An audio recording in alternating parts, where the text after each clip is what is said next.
We filmed this next video before the COVID-19 outbreak, so it's not taking that into account, and obviously all of our travel plans have been put on hold. We want to post this video despite what's happening right now because I think there's a lot of useful tips in here. You know, during a time like this, a lot of people turn to shopping for comfort. During this whole pandemic outbreak, we're in this together. Just stay strong, don't be afraid, we'll get through this together. We live in a consumeristic culture. It seems like everywhere you look, people want you to buy stuff. And the truth is that we really don't need most of these things. In this process of starting a new lifestyle as full-time travelers, Tamara and I decided to take a closer look at how we spend our money. Hey guys, so we are about to look at some horrifying information about our expenses. We put them all into Google Sheets. All the transactions that we made during the past month. We're about to see a pie chart about it.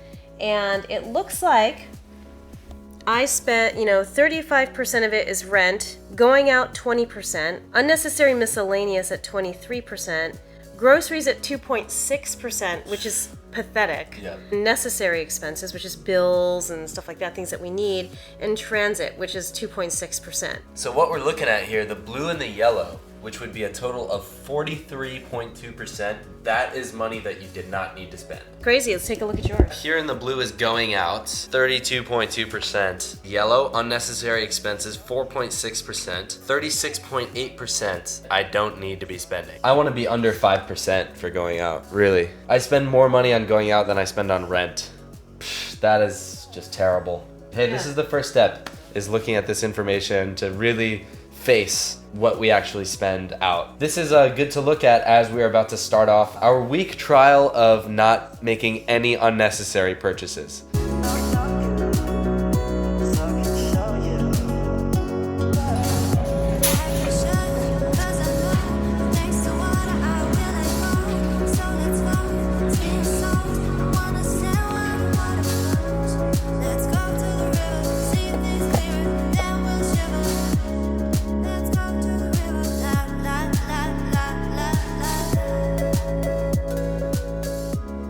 So we did our week of no buying stuff out. So how did it go? Well, it was easier than I thought, and I think the reason why for me is the fact that I need to start purging my own apartment, my own belongings. So just adding more stuff to what I already have just creates more work in the end.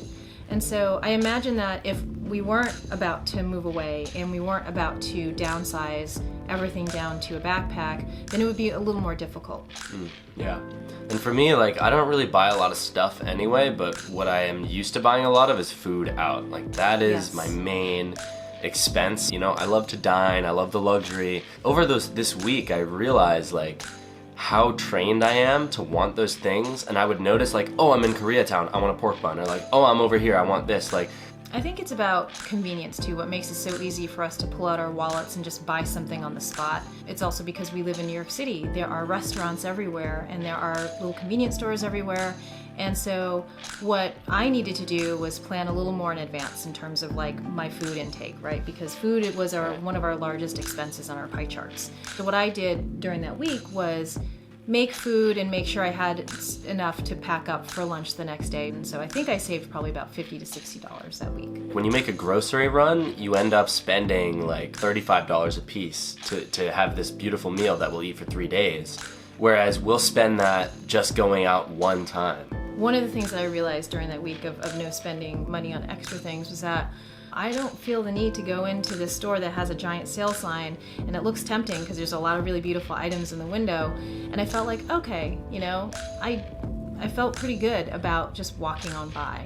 Historically, I've bought a lot of shit in terms of clothing or accessories or makeup, and half of that stuff goes in the back of my closet or never gets used. Since we've done that week, I noticed in myself being more conscious about the money I'm spending and really considering is this worth it, and not just eating out every single day, being very aware of the way I spend money.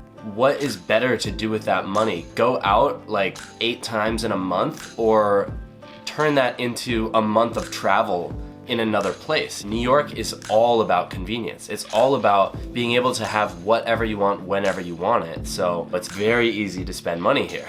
Yes. really looking at the goods that we buy. Is it going to last me much longer than a year? There is such a thing as fast fashion, where you can just go into a Forever 21, buy that one trendy item, and then it's like no longer relevant in your wardrobe, and that's just a total waste of your money and a waste on the environment. I had this whole suitcase full of clothing and got rid of, a lot of clothing. They gave me $80 for it, which is great because I had all these jackets that I just never wore. I would own 8 pairs of pants and I'd wear 2 of them. I'd own like 10 t-shirts and I'd wear 3 of them. One of my goals for leaving the country is to sell all of my possessions, and so I'm going to be utilizing online sites like Poshmark. It's like eBay, but it's just for clothing and luxury goods. And so I'll be listing a lot of my clothing there to make some money, and also will be using Craigslist as well to sell all of my furniture. So those are ways in which you can utilize, these websites to make some money. This is an experiment in not just saving money, but like consuming less and really looking at our consumption. Now that we are creating a lot, I'm realizing that I'm not wanting to spend as much time on Netflix and as much time